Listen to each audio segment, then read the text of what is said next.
me here and now and what is to come, that I release this word to the law that obeys and to the God that always says yes with so much love and light and certainty. It is on this faith that we move forward with this service. With amen. Ashe. So it is.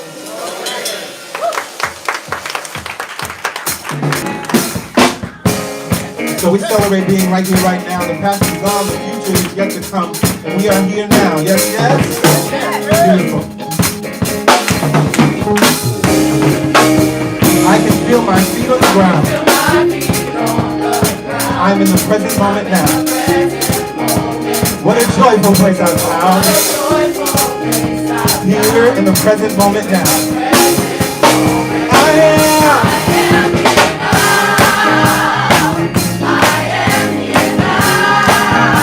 I am here now.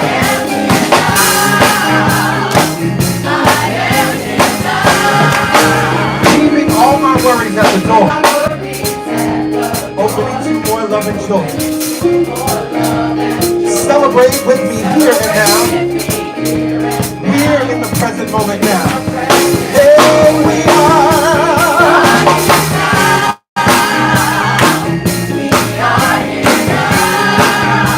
We're here now.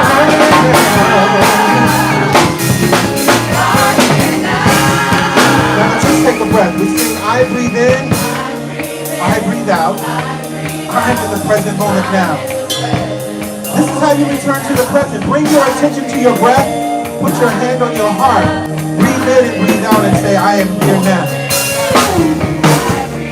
Here in the present, problems seem so small. Here in the present, all my giants fall. Here in the present, problems seem so small. Here in the present, all my giants. So we are living the power of now. I am here now. Right here, right now. We are here now. Yeah.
Celebrations for you. Happy 2020. Oh, it's so good to see you all this morning. I'm Pastor Yolanda on behalf of myself and Pastor Greg. Welcome, welcome, welcome to this place we call Celebration Spiritual Center, where you sit is God. Take that in. Where you sit is God. It didn't skip over you and just land on your neighbor. It created you. If you're breathing, if you're alive and well in this world, it created you. And it didn't make a mistake. It didn't say, there's no goodness for this one. They made a mistake. I'm going to hold that against them. It said, I created you perfect, whole, and complete, and that's how you remain. That is amazing news. It's amazing news. So that means that anytime that you're holding on to some past experience, some past thing that you did, you're acting in opposition to God. Think about that. You're acting in opposition to love, to power, to peace, to ease. And what do you need to do when you're in opposition to it? Let go of it and bring yourself back into alignment with the truth. We realize and recognize your wholeness, your perfection. And we love you. And we come here every week to celebrate you. So it's time to celebrate yourself in this knowingness. And at CSC, we believe that everything is spiritual. My voice. Yes. And my cell phone. So what I need you to do is spiritualize your cell phone. So that means put it on vibrate, but if something moves you or touches you, put it out there on Facebook and Twitter. Let people know where you are seated and where you're resting in consciousness. Because we know all minds are joined. So put it out there. You never know how you're going to impact another life. And if when you walked in, you received one of these blue connection cards, please fill it out.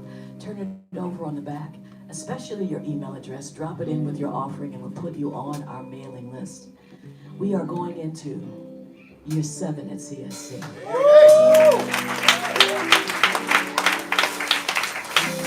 And I won't say lucky number 7, I'll say created number 7. I'll say vibration number 7. I'll say we all collective consciousness number 7. And it's going to be an amazing year. I feel it. I know it to be so. One thing that PG and I said when we created Celebration Spiritual Center, when we said yes, we said we wanted to create a place that felt like home. So when you come to this place, you are never a visitor. That's too stuffy for us. If anything, you're a guest in our home and in our heart. And when you come back to this place, you're family. First time you come, you're a guest. When you come back, you're family. So if we have any first-time guests, please stand briefly.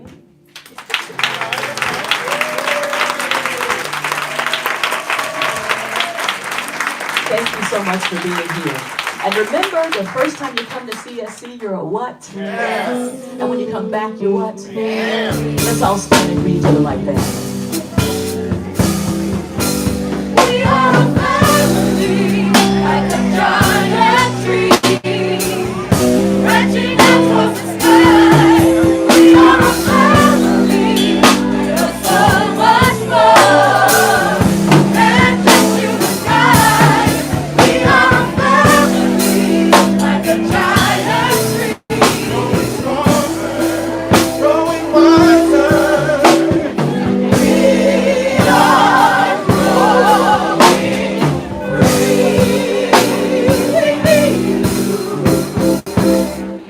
We are a family.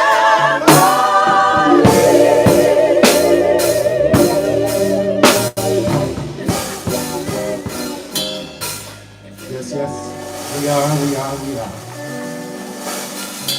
And so as we are one big, bold, beautiful family, I think it's important that as this is the first Sunday of the new year that we revisit that big, bold vibration. It's time to be big. It's time to be our greatest self. It's time to be bold, bolder than we've ever been. Yes. My sister, my brother, I can see greatness in you because there's greatness in me. Namaste. Yes. It's time to be big and bold so that we can change our world. Are you ready to change your individual world? Because as you change your individual world, you then change the collective world. Are you ready to make that change in 2020? Let go of small ideas, small thinking, and small ways of being, and be big and bold? All right, let's party, y'all.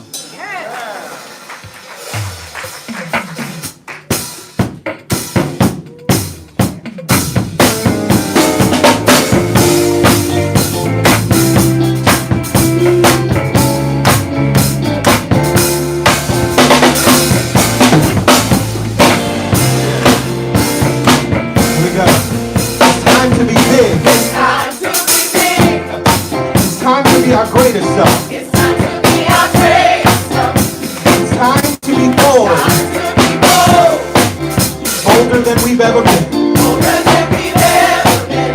I can see greatness in you. I can see greatness in you. Because there is greatness in me. Greatness in me. It's time to be big and bold so that we can change our world. So that we can change our world. It's time to be big. It's time to be our greatest self. It's time to be our greatest self. We're losing all of that foolishness. for 2020. I can see greatness in you. Cause there is greatness in me. It's time to be big and bold. So that we can change our world.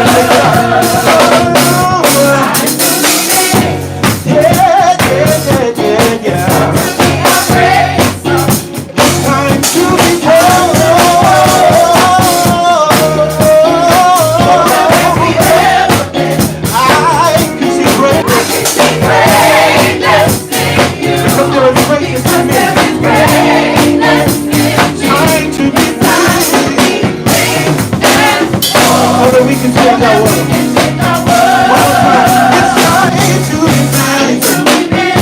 I'm determined to live according to what God needs. God calls me big. God calls me bold. Are you ready to live as God sees you? To be as God sees you? Oh, I can see greatness. Cause there is greatness in me.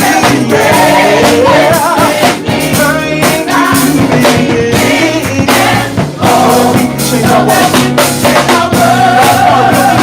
Big and bold. Oh, big and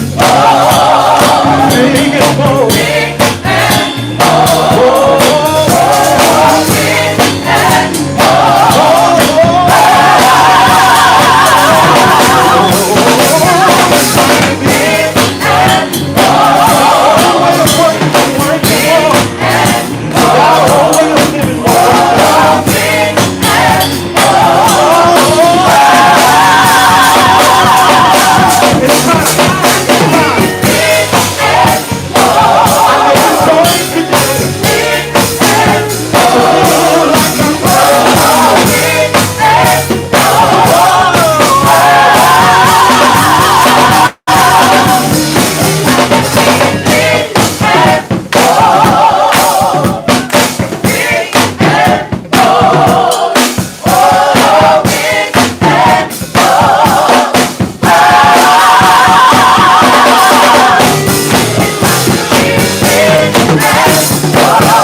I'd rather be than right here with you guys. I heard that. So, one thing you'll learn about CSC is that our vision, mission, and purpose guide everything we do. The vision, Celebration Spiritual Center, is a God experience that turns on the heart, mind, and soul of the world. A God experience is the realization of oneness that transcends material sense. mission and purpose. To awaken the world to the presence of God within and all around us. Celebrate this truth as one family. Embody unconditional love. Equip humanity to live our greatest lives and serve all creation. The centering thought for this month's meditation is, I am one with God. And the song for the month is, I am remembering who I am. The January message series is, you gotta work. Truth, principles for successful living. Did I say better? You gotta. That's one way to get around it. You gotta work. Truth, principles for successful living. In the book, Working with the Law, Dr. Raymond Hollywell writes, every idea and mental picture must produce after its own kind, whether the picture is good or bad. The law determines it so. The law does not question or challenge the kind of picture we give to it. It only knows that it must take what is offered or planted and then proceed to materialize it into a visible form. There is a definite something that is always at work, responding to the ideas and mental pictures we give it. Some call it God, some call it spirit, some call it the universe. Beyond the infinite names we may give it, we must come to know it as law. God is law, and law is God. Ancient wisdom teaches us that law is always available, always responding, and yet the circumstances of our lives and our world seem to reflect just the opposite, unavailable and non-responsive. Could it be that this is the result of our misunderstanding of the law? In order to work with the law, we must develop a clear understanding, void of superstition, about what it is, what it does, how it works, and how to work with it. We begin this new year and this new decade with a 3-part teaching series inspired by working with the law. Prepare your heart and mind, and to receive and apply the truth principles.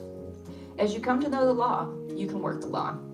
Pastor Greg's topic today is, the fault is not in our stars. It's time for your CSC news and updates. A month of powerful prayer begins tomorrow. Join PG, PY, and the Prayer Champions, Monday through Friday, for the Momentum Prayer Call beginning tomorrow morning at 7 a.m. Call details are at the host table, on our social media, and the website.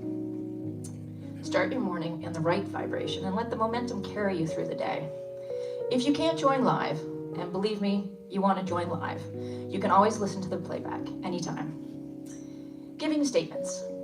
Thank you for the financial contributions given to CSC in 2019. Giving statements will be available for pickup beginning Sunday, January 26th after service. Statements will be available for all members and those who have contributed at least $250 last year. Learn how prosperity really works. Study with PG and PY. Your next opportunity to receive direct support and knowledge from Pastor Yolanda and Pastor Greg is here. Learn the keys to activating prosperity in every area of your life through the transformative 12-week process known as the 4T Prosperity Program. Yes. Yes. Class begins February 6th through April 23rd. The cost is $99 for new students and $50 for returning students. Go to celebration.org/register and register today. Are you interested in volunteering at CSC? I don't think I heard you. Are you interested in volunteering at CSC? Bring your skills and talents to Team Celebrate. We're holding a Team Celebrate training on Sunday, February 9th at 1 p.m. following the weekend service. If you're interested in attending, go to celebrationsc.org/register and click the Team Celebrate icon. Who you are is who we need. Now come get clarity about what's going on in your life. Pastor Greg and Pastor Yolanda are here to support you in applying the principles we learn at CSC to your daily life experiences. Join us Sunday, January 19th at 1 p.m. for the God Talk. No question is off limits. Text to give is easy, fast, and secure. Text your dollar amount to 347-744-9500, then follow the prompts. Minimum donation is $10. Again, the number is 347-744-9500. Try it out today. Now, just a few housekeeping reminders. No food or drink is permitted in the sanctuary during service. However, except for water, but please do keep your beverage covered. Also, there's no audio or video recording permitted during service. Thanks again for celebrating with us, and we'll see you next week.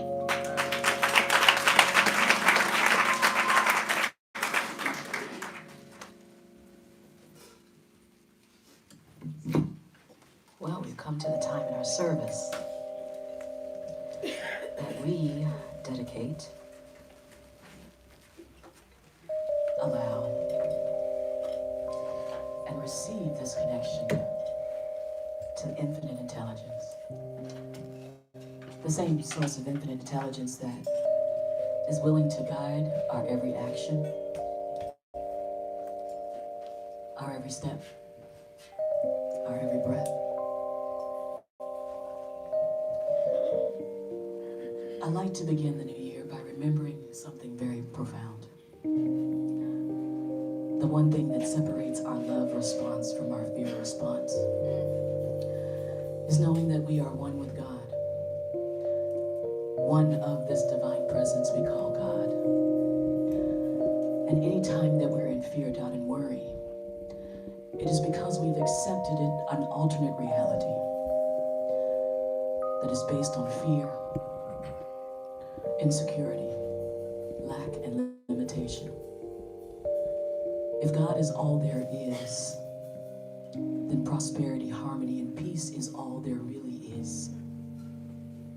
And anytime we're not operating in that vibration, in that alignment, we're believing in something that is not true for the God within us. In those moments, we close our eyes and we remember we are one with God, one with truth, and we can never, ever be separate from it. Given our divine power to create, we can create experiences in our lives that feel separate from it. But at our core, we are never, ever separate from God. Never, ever separate from answers. Never, ever separate from power. So let's tap into that power and remember who we are. Let's close our eyes.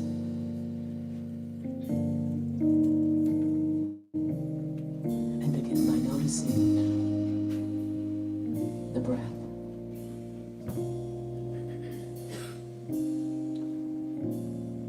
This is where we let go of judgment of what the breath should be doing, what we should be doing. And we just know that the breath is moving. The breath is supporting us right where we are.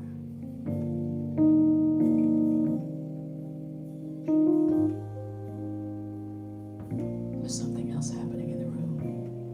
There's a container of musical support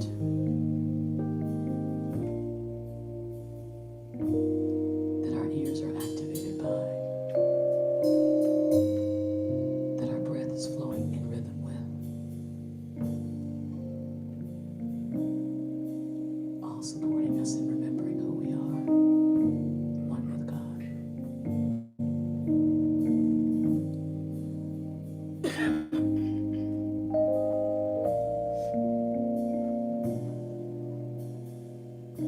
Each breath relaxing us a little more, taking us inward a little more.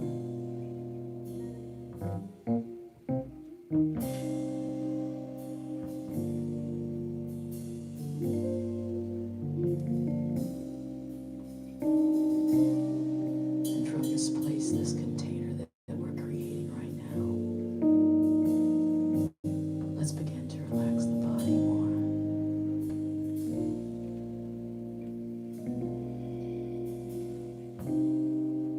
Bring your focus to the feet.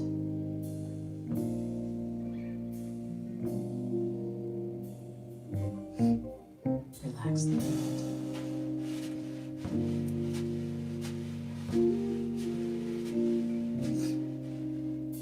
Maybe the toes spread slightly, maybe the heels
In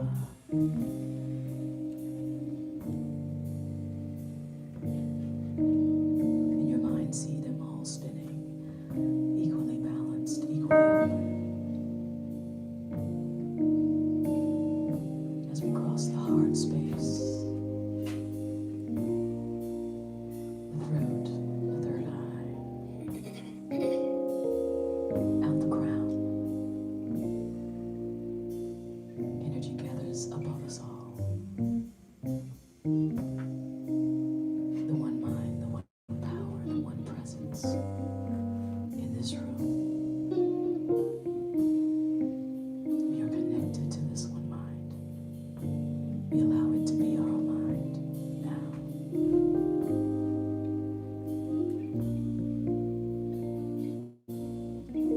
Energy now flows down through the crown, down and down and down, across the shoulders. It's as there's a hand signaling the relax of the shoulders and the release.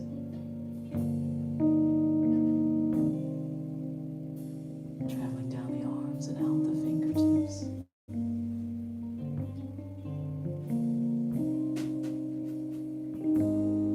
Completely open channel now. Energy flowing in and out without interruption.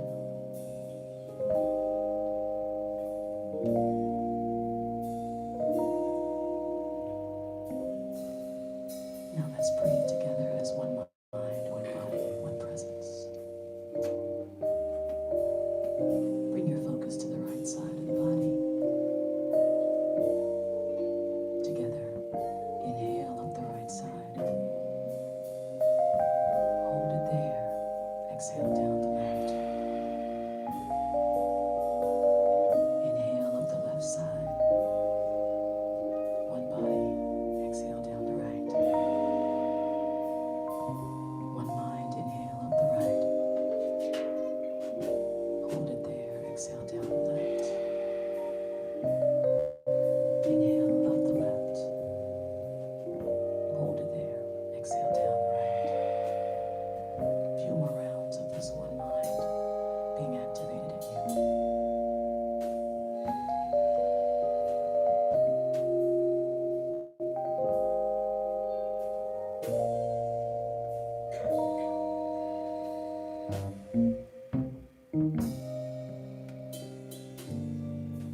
Feels good to be with the one mind, part of the one mind, part of the one breath, part of the one heart.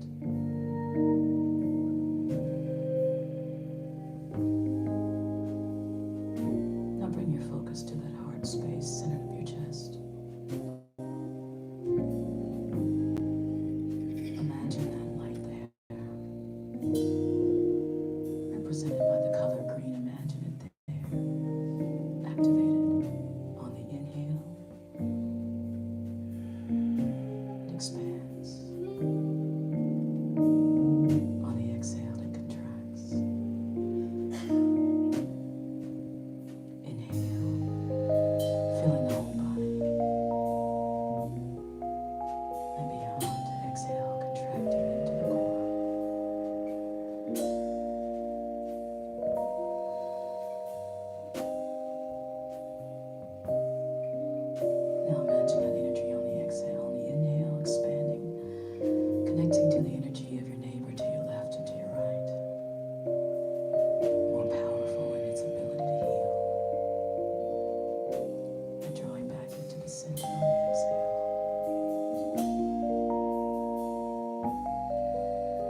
lips, and we are one with it now. And as we sing these words, imagine this blanket of love covering, enfolding the galaxy. And each time we draw it back, we draw more of this God force to us, enabling us to know ourselves, enabling us to remember that we are one with it now.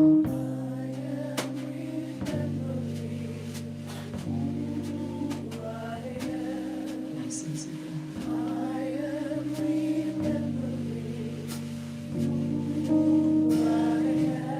one with you, God.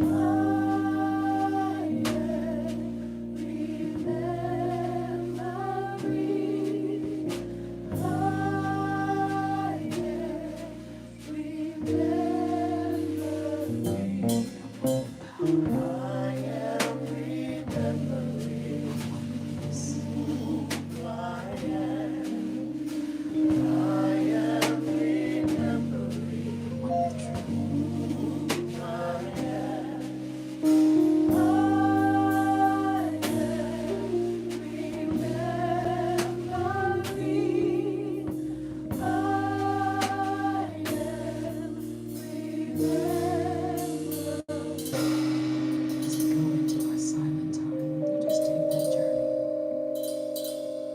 And if the mind wanders, it's okay, bring it back. Knowing that you are one with God.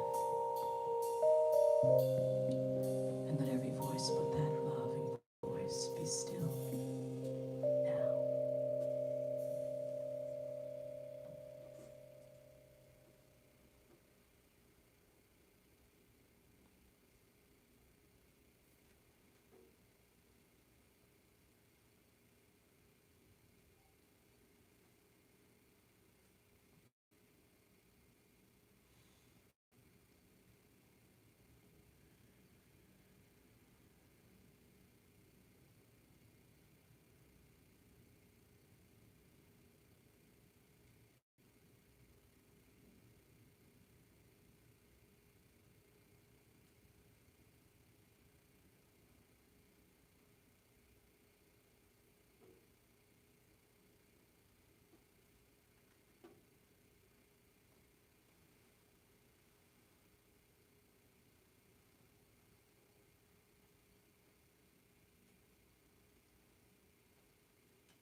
With our eyes still closed, we gather all the energy that blanketed continents, galaxies, seen and unseen. We bring that energy back with us. We remember that we are one with this truth. In the light and in the darkness, one with love, one with ease,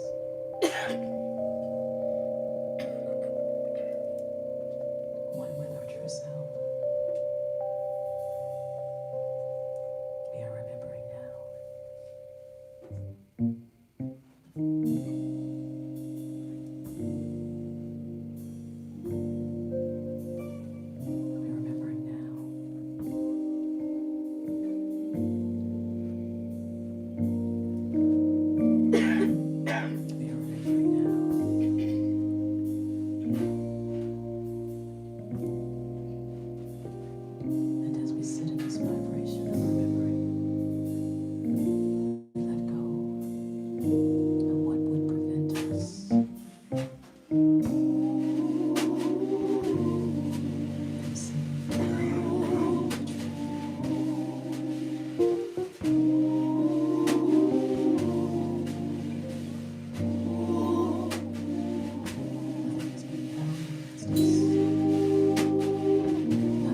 good.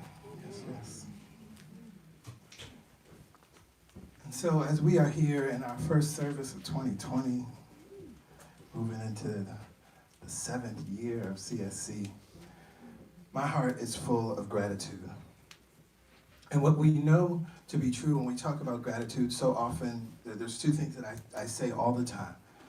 That when we're thinking about gratitude, and if we have a gratitude journal and we're writing things down, it doesn't have to be profound, it just has to be specific.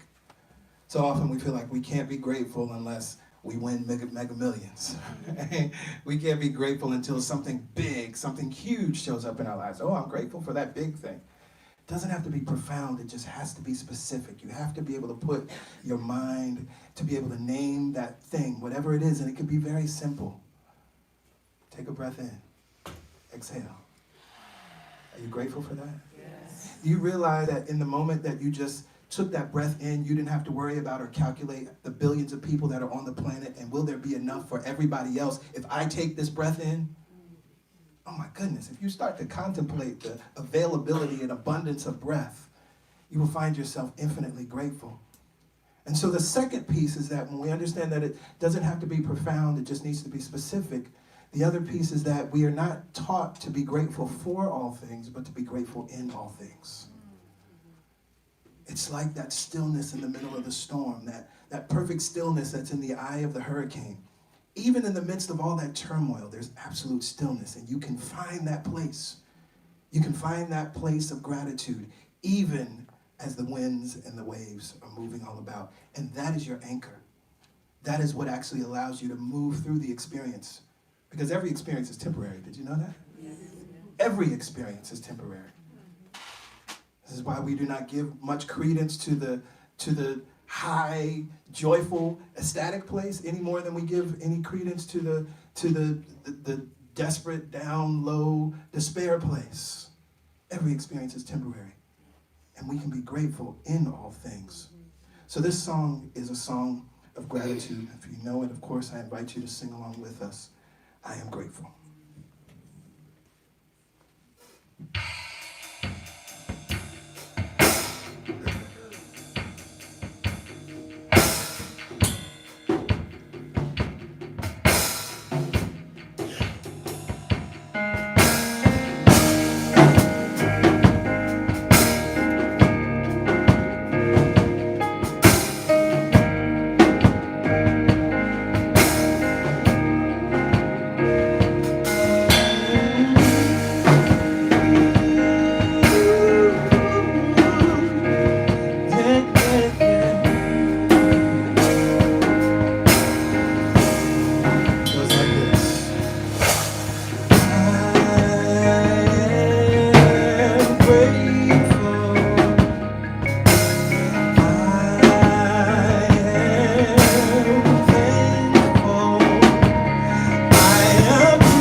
Gratitude and appreciation, it's the same vibration. Whatever you appreciate in your life, you are being grateful for. I am grateful.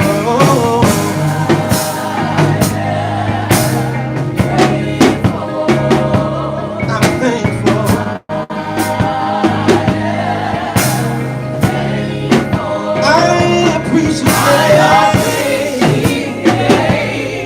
I appreciate this air that I'm breathing right now. And I celebrate that there's more than enough for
grateful life. What you focus on expands. That's just the truth of life. That's the law. And so I guarantee if you put your mind and your attitude on gratitude, your life will begin to outpicture the very things that you have specifically found that you can be grateful for in this moment. Tennis. Grateful heart.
So it is.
speak for myself.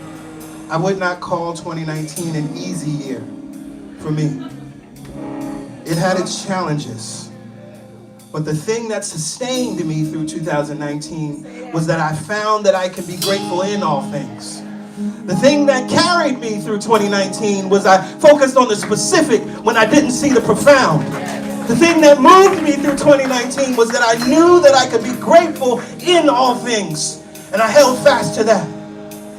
So that's why I sing, that's why I sing. Oh, that's why I sing. I'm grateful.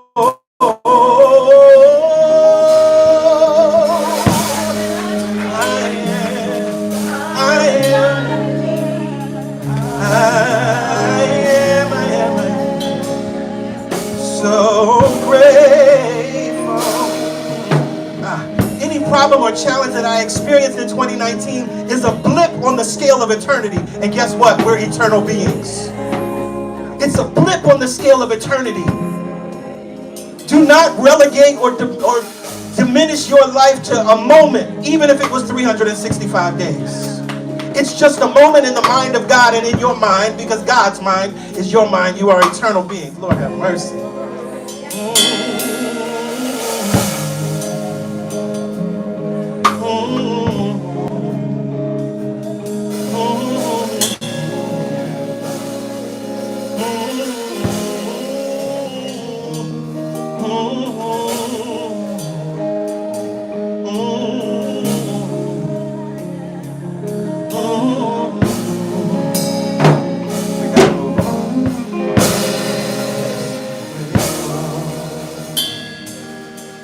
Yes, that feels good. Thank you, Soul 21. Thank you, Celebration Band. Wow. Well, good morning again, beautiful people. How are we feeling? How are we being? Happy 2020? Yes, we are in this new year, and it feels so good. It feels so wonderful. So PY and I are very excited because we're going to teach this 3-month series, 3-part series that'll take us across the neck through March. You Better Work. Truth Principles for Successful Living. And so this series, You Better Work, it's a 3-part series, and it's inspired by Working with the Law, 11 Truth Principles for Successful Living by Dr. Raymond Hollowell. So I encourage you to go get the book on Amazon. We've posted it on social media. It's on Facebook. The link is on Instagram. Go get the book. You're going to need the book. You're going to want the book. It's a book that you're going to want to read and reread over and over again. And so after you get the book, read it again. Read it again, all right? And with each sermon, I invite you to watch and rewatch the sermons. So before we can get into the 11 truth principles that Hollowell shares in the text, we have to answer a very fundamental question. Because as the title of the book is Working with the Law, and the title of the series is You Better Work with this law, we must understand and know what is the law. Right? We must answer that question. And so I go to the book, Working with the Law, and Hollowell writes this. We have heard God, or source, spirit, spoken of as love, divine mind, divine intelligence, Jehovah, God, Lord, first cause, primal substance, and other names. The terms above named are all synonymous. They mean one and the same thing. And I choose to use a simpler name that everyone will understand. I shall call God working in our lives law. Interpreting the law in several ways should bring it more clearly into our way of thinking. Then, as we strive to work with the law, we are living closer to God. And such living brings a better understanding. So what he's defining here very simply, and you'll read the word God, but he really won't use the word God much in the text beyond the introduction.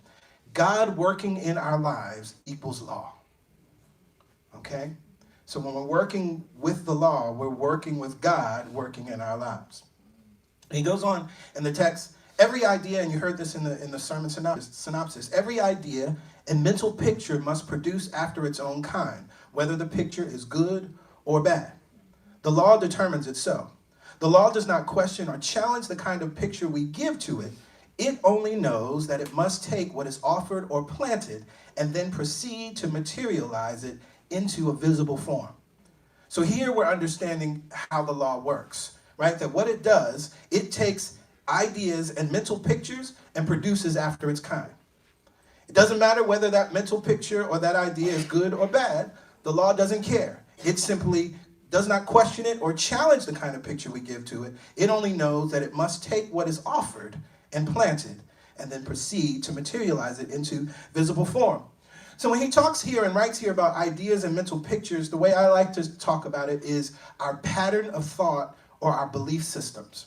This is very important for us to sort of delineate this here, because so often we hear and these wonderful new thought phrases and wonderful thoughts become things. And so we think that our individual little thought that we thought yesterday is going to make us wealthy. Or an individual little thought that we thought last week is going to put us in a loving relationship. Not so. What the law works with is our ideas and mental pictures. What the law works with is our pattern of thought or belief system. So it's what you've been thinking over and over again and over and over and over again, consciously or unconsciously. It's a system. It's a whole way of being, and you can consider it like a government. It has people, things working on its behalf to continue that way, that thing, to continue to exist, that system. We all have systems of thought around different things. You have a belief system around relationships. You have belief systems around career. You have belief systems about money. You have belief systems about credit. You have belief systems about debt. You have belief systems about war. Belief systems about peace. Belief systems about nations. Belief systems about religions. Belief systems about brown people. Belief systems about yellow people. Belief systems about green people. Belief systems about this, that, and the other. We have these systems, these structures that are existing within our subconscious mind. Another way to think about it is programs. That's really what they are if we start to use, modern metaphors and understandings, right? Sometimes we have so many programs on our computers, for instance, we don't remember what we have. Oh, I installed that one day. I didn't even know that was on there, right? But it's a program. It's running. It's allowing your computer to do something whether you know it or not. We have these programs that are in our minds, in our subconscious mind, and that is what the law is working with. We give it to the law consciously or unconsciously. And it knows that it must take what is offered or planted and then proceed to materialize it into visible form. So we continue to ask this question, what is the law? And so I want to look at three aspects here. When we talk about what is the law, first we understand that there's in truth only one law. I'm going to talk a little bit about that. There's one law, infinite expressions. There's one law, one intention. There's one law, and there's only one power. So this first idea of one law, infinite expression, I think this is an interesting one. You hear us when we pray so often, we begin, there is one mind, one power, one presence, working in all, through all, and as all. There is one life. That life is my life now. That life is your life now. And that is the first step of affirmative prayer, recognition. Recognizing and understanding that there is a power, there is a presence, there is a law that exists. It is always working, and as Eric Butterworth says, I love it, neither comes nor goes. It is right here, right now. So I think it's so incredibly important. That debunks the whole notion of he may not come when you want him, but he's right on time. The law is always right here, right now. It neither comes and it neither goes. Just think about that. If that's what God was, God just shows up sometimes based on how we clap and sing or how nice we were being, and then God shows up. The presence of the Lord fell on us. It neither comes and it neither goes. It is always right here.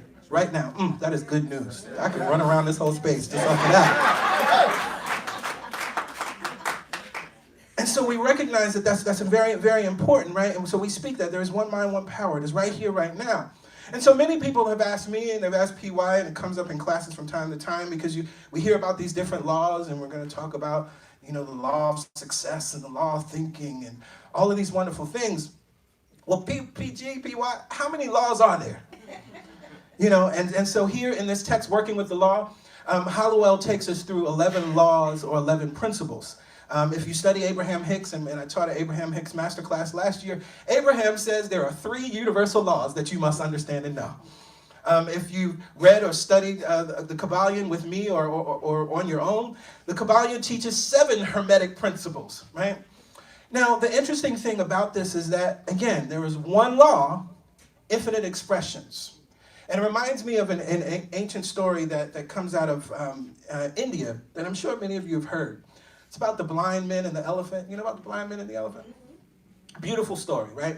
you have these blind men who have never encountered an elephant before. And so they're asked to describe the elephant by using their sense of touch. Now, each one of the men are only allowed, they can't touch the whole elephant. They're just at one aspect of the elephant. So one man, he's touching the tusks of the elephant, and the other man is touching the trunk, and someone else is touching the ears, and someone else is touching the side, the huge side of the elephant, and another one has one of the legs, and another one has the tail, and they begin to describe the elephant based on this sensory experience that they've had, right? If someone was describing the tusk, they would say that, you know, an elephant is hard and long, right? And pointy, right? Someone else is describing the ear. Well, it's flat and it's huge and it flaps all around, right? Someone would describe the leg. It would say it was stumpy, and so what begins to happen is each one of them are describing what the elephant is based on their experience. They get upset with each other. It starts an argument. That's right. What are you talking about? That's right. The man over there with the tail is arguing with the man with the tusk because the tail doesn't resemble or feel like or is described in any way that you would describe the tusk. They're completely different, and they begin to get upset with each other, and it starts an argument. And so what we must understand that this is a crude metaphor, but one of the best that we have to help us to understand why we have all of these different laws when we're only talking about one. What's happening here is that there is one law, and it expresses in infinite ways. And so through our continuous study, through our continuous reading, what we come to find and understand, we may spend a portion of our life dealing with the tusks aspect that is God. And then you move on to the trunk, and it's like, oh my God, I had no idea there was this whole experience of God as a trunk, right? That doesn't discount the truth of the tusk. Right? But now you bring it together and it's expanded your awareness. Now, of course, with an elephant is finite, right? We didn't even get into the aspect of its internal organs, right? What about its lungs? What about its stomach? Right? All of these different things, which are even more aspects of the elephant. But the elephant is finite. The law, God's source, is infinite. And so we have these numbers which are cute. Right? 3, 7, 11, 12, 21, 3,000. We can never encompass or speak of God or speak of the law in its totality. But as we continue to study, as we continue to learn, we continually embrace and endeavor to expand our understanding of who and what God is. One law, infinite expressions. And so Hallowell writes it this way. He says, there must be a constant stream of new thought, better thought, and truer thought to ensure progression in life. Always make it a point of moving forward in your mind, ever seeking to unfold your power of thought and to develop hidden possibilities. Learn to train your mind to clear and exact thinking. Your ability to do so will grow rapidly by regular exercise and discipline. So this is why we have spiritual practice. This is why we study. This is why we read. Because what we're constantly doing, we're doing this thing where he says there must be a constant stream of new thought, better thought, truer thought. It's not that what you thought yesterday isn't true, but it's more expanded. It's not that the elephant doesn't have feet, but now you see more now that you know it has ears and tusks and a trunk. So then you make use of that. You make use of that understanding. One law, infinite expressions. As we come to know the law, we will never exhaust the possibilities or depth of our experience in working with the law. So as we understand that we're dealing with 11 principles here, and that doesn't encompass it all, one law, infinite expressions, there is one law and one intention. Now this takes me to something that I love. I'm sure many of you have heard me quote it many times. It's in the Science of Mind introduction and the way it works, Ernest Holmes. He gives us a very clear, concise idea of how this thing that we call the law works. And he writes, we must accustom ourselves to the concept of the impersonalness of the law, the availability of the law, and the mechanical accuracy of the law. If we can conceive only a little good, this is as much as we can experience. And I quote this often because it's so incredibly important for us to know that this takes us into a completely different understanding of God, a completely different understanding of the law. The law is impersonal. That simply means it doesn't play favorites. There are no chosen people, right? It doesn't like you any more than it likes me. It doesn't like me any more than it likes you, right? We are all loved equally, worthy equally, right? And so it responds to us equally. Doesn't matter who you are, the circumstances of your birth don't matter. right? Sometimes we get into this origin story of our lives, or where we were born, or how we were raised, or who our mother was or wasn't, or who we knew in our family and didn't, or who succeeded in our family and didn't, all of that stuff. And so somehow that means that life responds to us in a certain way because I didn't have these things. It's impersonal. It doesn't care about your origin story. It responds to you equally. It responds to the rich as equally as it would respond to the poor. It is always available. That's what we talked about earlier. It is always right here, right now. And it works with mechanical accuracy. Now, Halliwell uses an interesting few statements here. I'm going to share this idea of mechanical accuracy. He says, mechanical engineering is the same as mental engineering. They are both dependent wholly upon a creative intelligence. Mental photography, like mechanical photography, produces exactly what it sees. A picture of a homely, unsightly person never turns out to look like a beauty pageant winner. You get that? I want you to hear that, right? If you had a picture, if you took a picture of a homely, unsightly person, there's no way that that picture is going to change into a beauty pageant winner. Yes, yes? Right. Nor does the little short person look tall and large on the photograph. If the person is short, they're going to look short in the picture. A picture of black will not be white. Neither can negative, destroying ideas produce constructive and positive results. If the ideas are negative, they will in turn create negative results. And so this is what we're talking about, this idea of mechanical accuracy. It just always works the same. It's mechanical, it's specific, right? It's data in, data out, right? Good in, good out. Worthiness in, worthiness out. Prosperous mindset in, prosperous life out, right? But if the law is mechanical and impersonal, what about love? Right? Because that sounds too strict and stringent, right? Like, I like to think of God as love. I like to know that love is in the mix. What about good, right? I mean, does the law have any intentions or desires? Because we hear that so often, God loves you, that the universe looks at you through the eyes of love, or these things. But if you're telling me mechanical accuracy, that's not loving in the way that we think about it. Engineering, there's nothing loving about it, right? Nuts and bolts go together, they create things. It has nothing to do with good. It has nothing to do with love. So Halliwell writes something interesting, and again, as I said, there's one law, one intention. Some may think that the universal mind has no intention because it's impersonal. Yet Jesus tells us that the universal mind has definite intentions. He says, "Fear not, little flock, it is your Father's good pleasure to give you the kingdom." Thus we see that the universal mind's intention is for the universal good. Therefore, our intention must take the same direction, knowing that whatever works for the universal good will work for the individual good. For the individual's health and happiness, on this same principle, the principle that which blesses the whole will bless all its parts. Right? This is very interesting, right? That the universal mind has definite intentions, that the universal mind's intention is for universal good. That is the foundation of life. It is always seeking to express good. And so what's interesting about the way it works and the way life works, because we can see things that don't appear to be good right now. We can experience things that don't appear to be good. But when you understand that the universal intention is good, you understand that that thing which does not appear to be good right now will be molded, will be shaped, will be changed, will be transformed, will be transmuted into a higher frequency that we know is good if and when we allow it. Because that's always its tendency. So this is why we surrender. This is why we give it up to God. This is why we say, I give this to you. This is why we let go. Because as soon as we surrender that problem and we live in the consciousness of all of life as a movement toward our wholeness, it's another way of saying this universal intention is good. Then we allow this thing, which is always trying to produce good, to transform the thing that doesn't look good into good.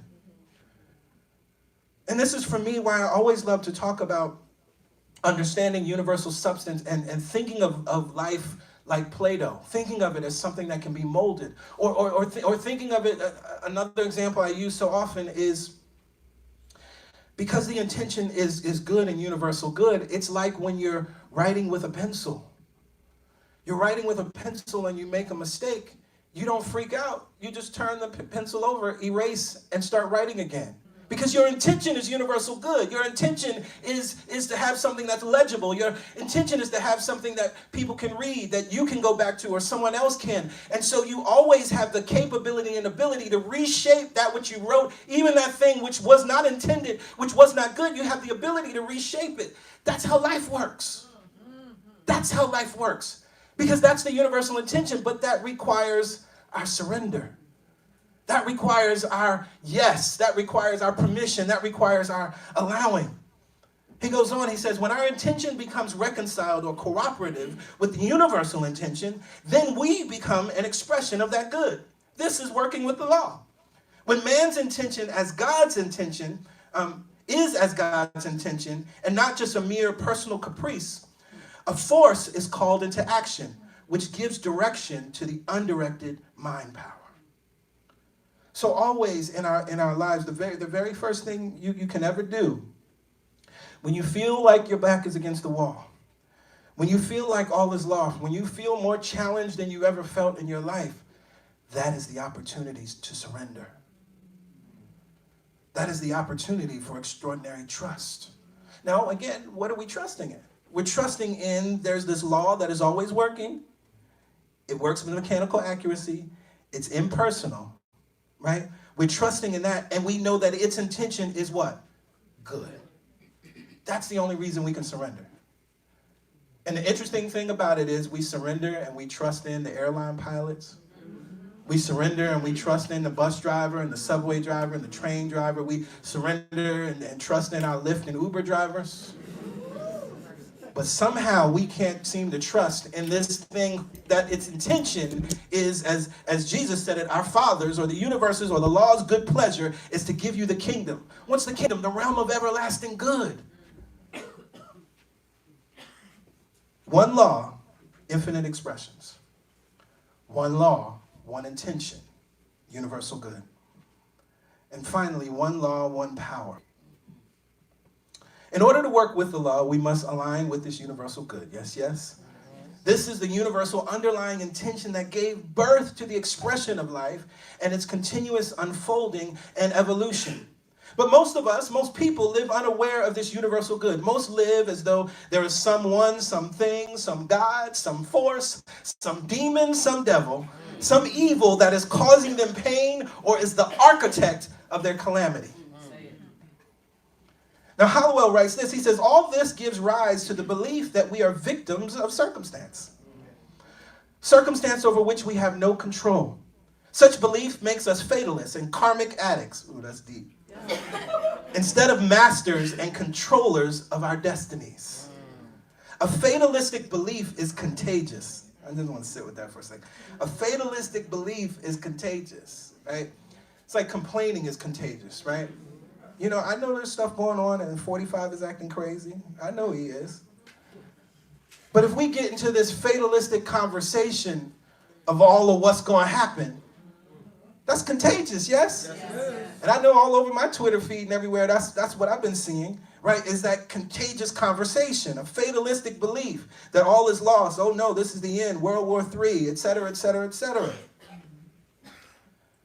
But he says a fatalistic belief is contagious, and when man submits to its influence, believing that the circumstances around him are stronger than the power within him, that man is defeated before the race is even run.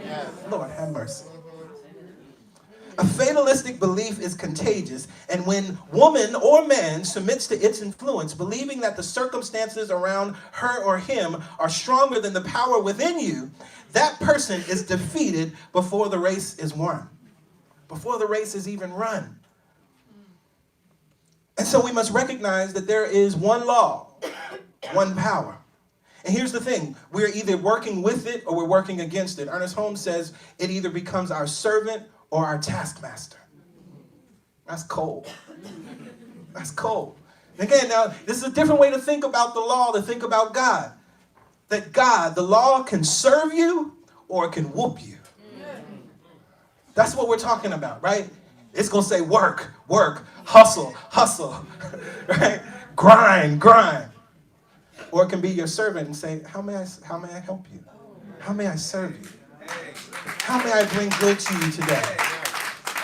How may I bring joy to your life today? What would you like to receive today, beloved? Lord have mercy. It can be your servant or your taskmaster. So the truth is, we are not victims of life. And this is the critical and crucial point in order to begin working with the law. We read a beautiful line in Shakespeare's Julius Caesar. It's a conversation Brutus and Cassius were having. And Cassius says, "The fault, dear Brutus, is not in our stars, but in ourselves that we are underlings." Now, in this scene in Julius Caesar, what was happening here, Julius Caesar was about to become the ruler of Rome, and there was a conversation. Cassius was saying that we really shouldn't, we shouldn't be for this, that actually making Julius Caesar the ruler is going to be a problem. And Brutus was in this place that so many of us are in the consciousness that reflects the world, that believes that the stars, that there's something above us, fate, call it what you will, call it some God, some force against some evil, some devil, some architect of our pain is the thing that's moving us and guiding us, that we have no choice in any of this. And what Cassius is saying, the fault is not in the stars. It's not fate. It's not something outside of us, but it's that we are underlings. And here's the thing. When he's saying it's that we are underlings, what he's really saying is that we believe we are underlings. The fault, dear Brutus, is not in our stars, but in ourselves that we are underlings. When we do not know who we are, when we do not believe who we are, when we believe that we're separate from source, when we don't understand that this thing is right here, right now, and its intention is universal good, when we don't realize that we are one with it and one of it, then we do things like allow rulers, tyrants, in mind and externally, to rule over us. So I want to leave you with this thing that Hallowell writes here. He says, no man or woman can play the game alone. We must conform with the law, and it is better to cooperate with it than to be used blindly by it. Someone said, man or woman with themselves as a partner is a fool, but with God is a majority. Thus, when a man or woman is able to combine or direct all of our thoughts, ideas, and desires for good, we will be able to bring forth a continued stream of good. All failures in life are due to taking sides with the finite around us. I want you to hear that. All failures in life are due to taking sides with the finite around us. That's the lack and limitation mindset. It's that place when we feel like our back is against the wall. And I've said this so often, but when we feel like our back is against the wall and we make a choice and then it doesn't work out and we're talking to our best friend about it, we say, I had no choice. That's a finite mindset. I didn't have any other choice but to choose this limited way of being. I didn't have any other choice but to think that I was unworthy. I didn't have any other choice but to think that there was only one way through. I didn't have any other choice but to think that all was lost. But he goes on, he says, all success in life is due to taking sides with the law within us. Thus, working with the law may be considered the same as taking the law into our minds and our lives as a silent partner. We are then conscious of the source and creator of all power and realize and receive the many benefits that surround us. The fault is not in our stars, beautiful people. If there is any fault, it is only in some false thinking, false believing. It reminds me of that scene that I love so much in The Wiz, when Dorothy helps the Scarecrow off the pole. And even as he gets down on the pole, he's still belittling himself. And Dorothy just said to him, no, you're just the product of some negative thinking. That's all it was. Those crows had implanted ideas in his mind that he had accepted. Over and over again, he'd been singing that song over and over again, the Crow anthem, You Can't Win. Lord have mercy. The fault is not in our stars, dear Brutus, but it's that we believe we are underlings. The fault is not in our stars, but it's that we believe we can't win. The fault is not in our stars, but it's that we believe that we're unworthy. The fault is not in our stars, but we believe that someone or something has power over us. The fault is not in our stars, beloved, but it is that we believe that the color of our skin means anything except that we're worthy. The fault is not in our stars, beloved, but it's that we believe that our gender means something negative about ourselves, that our gender has created some invisible ceiling. The fault is not in our stars. The fault is not in our stars, but simply in our believing and our thinking. And that's something we can change. That is something we can change. And so through this series, for the remainder of this series, that's what we're going to be working on. That's what we're going to be looking at these different aspects of law, these different aspects of God, how it outpictures, and come into an understanding and practice it daily, starting with the small things, right? Don't try to manifest $1 million tomorrow, and you ain't manifested $5 out of your own mind. I'm saying you know that it was because of your thinking. Hello, somebody. But we are going to deliberately and specifically practice these laws.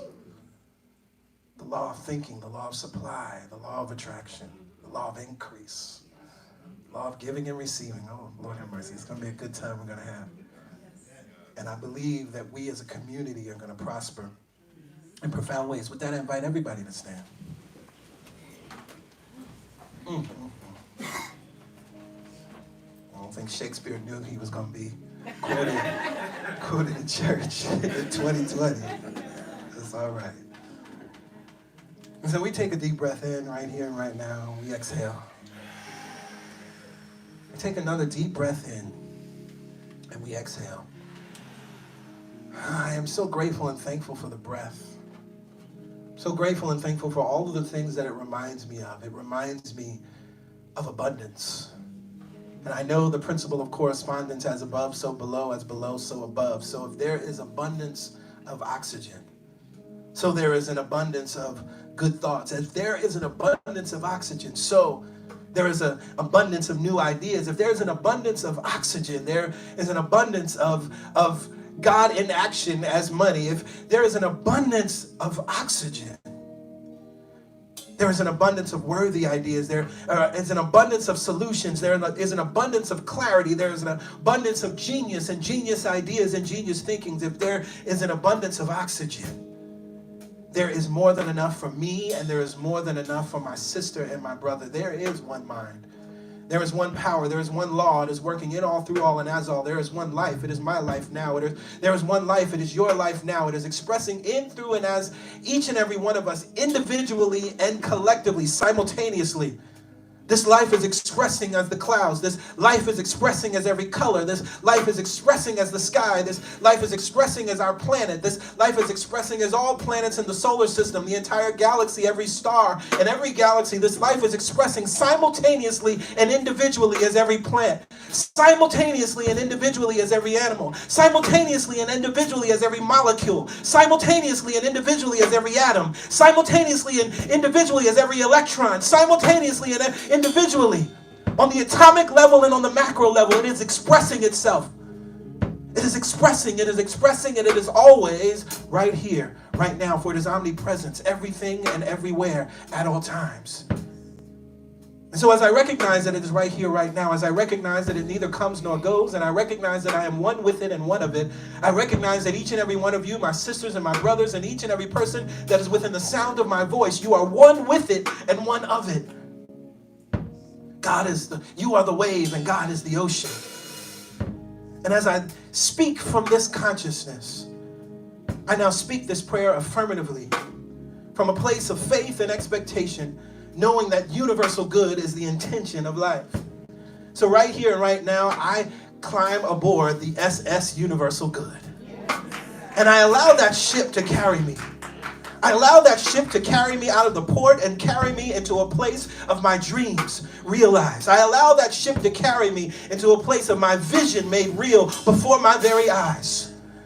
As I ride on the SS Universal Good, I am seeing the good thoughts from my mind begin to outpicture in my life. I begin to see the good expectations from my mind outpicture in my life. I see that family coming together and healing. I see that new baby being born. I see that new business coming into fruition and being profitable. I see the healing in this nation. I see the healing between the so-called races. I see the healing between the so-called genders. I see healing at every level of society. And I see healing within my own being. I see healing within your own being. Every cell in your body is responding to the call of universal good. You hear that horn blowing? You hear that whistle blowing? It's saying to the cells of your body, rise up and walk. It's saying to the cells of your body, rise up and walk and correspond to the universal intention. Align with intention. I am good. I have always been good. And the good that I am is in you right now. The good that I am is expressing in through it as you right now. The good that I am desires to express in through and as you right now. We align with the universal intention of good as we ride this ship. And as we continue to ride, no longer can we see the land. For the land represents the old false ideas. But we are out here on the ocean and it is expansive as far as the eye can see, to our left, to our right, above, to and forward. We only see expansion. Yes. We only see there is more. There is no shore, for there is no ceiling on the good that is God. There is no shore, for there is no ending to the thing that is God. There is no shore because, yes, there is one law, infinite expressions. It is eternal, and we are eternal. I am so grateful for this ship, the SS Universal Good. And I choose to stay on this ship. I choose to remain a passenger for all of 2020 and beyond.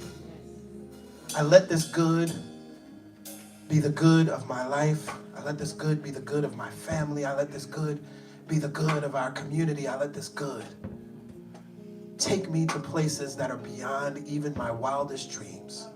And so with joy and thanksgiving, I release this prayer. I release it because I know it is already done. I release it because I feel the doneness in my own being. I live in the finished work of thought. And together we say, amen, amen. Ashe. Ashe. And so it is. So it is. Thank you, God.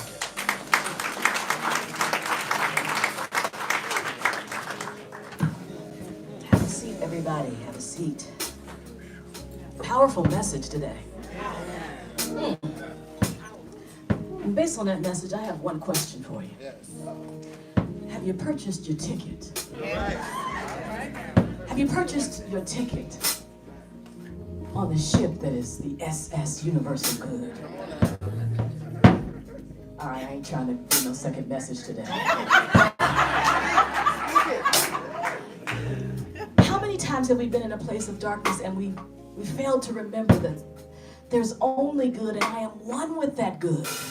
Or have we focused our attention on what appears to be happening in the moment and we completely step off that ship? Or have you booked your passage? Come on now, teach. Many of us didn't have passage to this land. We came here against our will. Say a thing, honey. Talk about it. But we have a choice now. Yes. We have a choice now of who we're going to be and how we're going to live and how we're going to act and what ship we're going to get on. Yes. Have you booked your passage to good? Yes. Or are you still on the ship that brought us here against our will?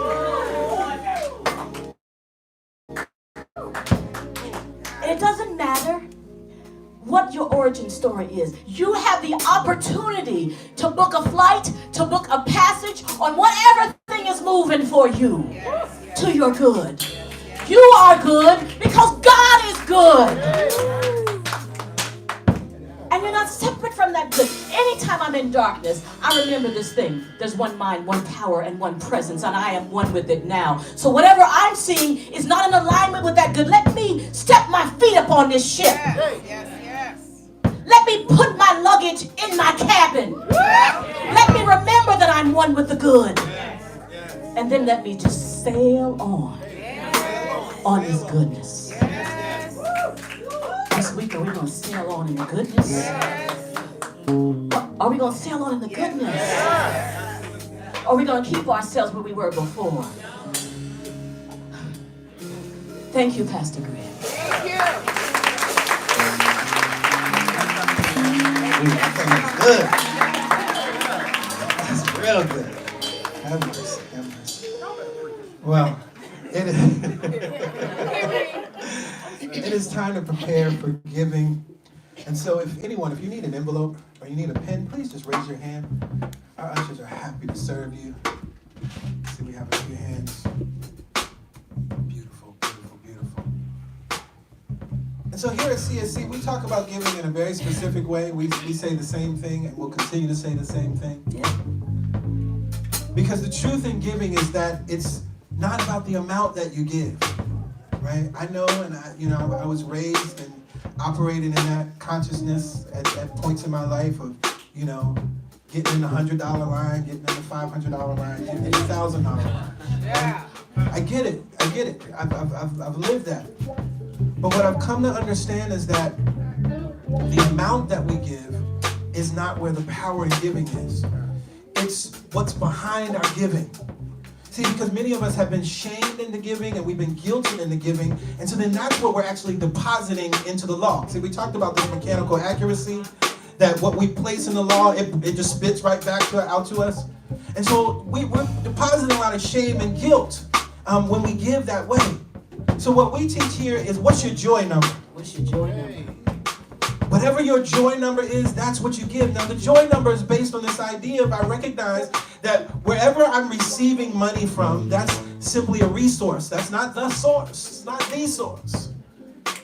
And so as we recognize that, then I give because I know that I'm giving from an eternal supply. We've lived long enough, most of you have lived long enough that you've had different resources of income. And you have a resource of income right now which tells you that there's something behind that that's actually given to you. It must be. There must be something. Wow. Yes. And so that's then how we give from joy, knowing that truth. When we give from joy, then we can affirm this powerful truth. All the money that I use, returns to me multiplied, in a never-ending cycle, of increase and enjoyment. With that, I call our ushers forward. Let's take a very joyous offering.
Let us extend our hands, and through our hands, this force, this knowing, this one mind, one power, one presence that is available right here and right now. I'm so grateful, Mother, Father, God, for this place that we are in right now, of knowing that there is this one power and we are one with it. There is this one good and I am good with it and part of it. From this place of awareness, we are so grateful for the givers and for the gifts. For we know that as it goes out, it has to come back. And so we stand in anticipation on our very tippy toes knowing that this good ship that we are on keeps sailing on and on and on and on. From this place of awareness, I release these words back into the mind that is the powerful intention of good, and we say amen. Amen. Ashe. So it is. Let's affirm this truth together, y'all. I give my love, more love comes rushing back to me. I give my love, more love comes rushing back to me. Thank you. I give my time, more time's available to me. Thank you. I give my treasure, doors are opening for me. As I give back, it's all coming right back to me. You and me.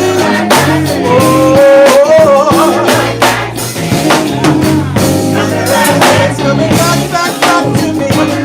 It's coming back to you and me. Just as easy as we breathe. Oh, yeah. It's coming right back. It's coming right back. It's coming right back. Bring it back to you. It's coming back to you. Back to you. Back to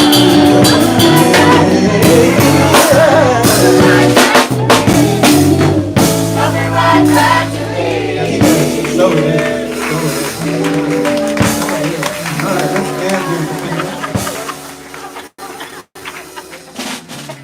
I think this is going to be an amazing 3-month series. So go ahead and get your copy of the book so you can be studying right along with us. Absolutely. Absolutely. We have anything happening? Oh, God Talk. God Talk on the third Sunday. Third Sunday. God Talk is happening. And if you want to study with us these laws of prosperity, please sign up. Sign up for 14 prosperity programs. It's always a good time. First Thursday in February. First Thursday in February. Got a little bit of time. But if something's come up for you, as PG makes his way to the keys, PG on the keys. G on the keys. G on the keys. G on the keys. G on the keys. G on the keys. Oh, I love this community so much.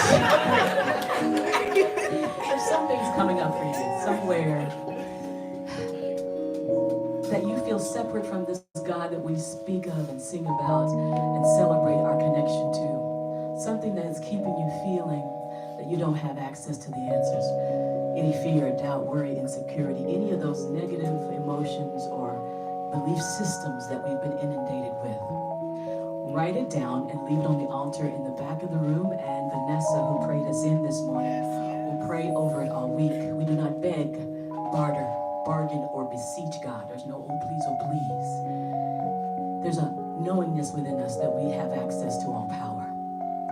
Not because we've done good, but because we are good. Think about that. There's nothing else you have to do. When you woke up this morning, you were as worthy as you ever gonna be. As worthy as you ever gonna be, y'all. That is so much good news. You don't have to do nothing else. Nothing else.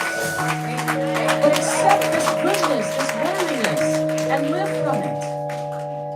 Write it down and leave it on the altar so that you can remember, I ain't gotta do nothing else. Maybe not in that vernacular, but you don't have to do anything else.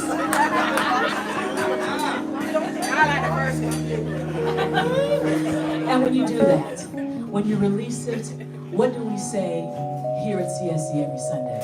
All things are possible.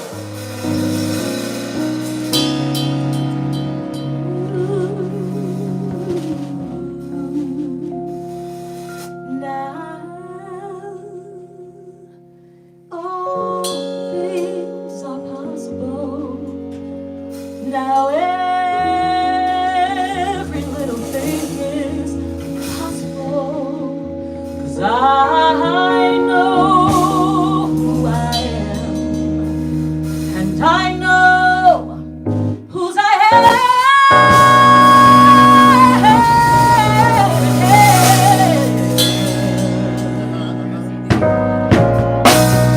All things are possible. Now everything is possible. I know.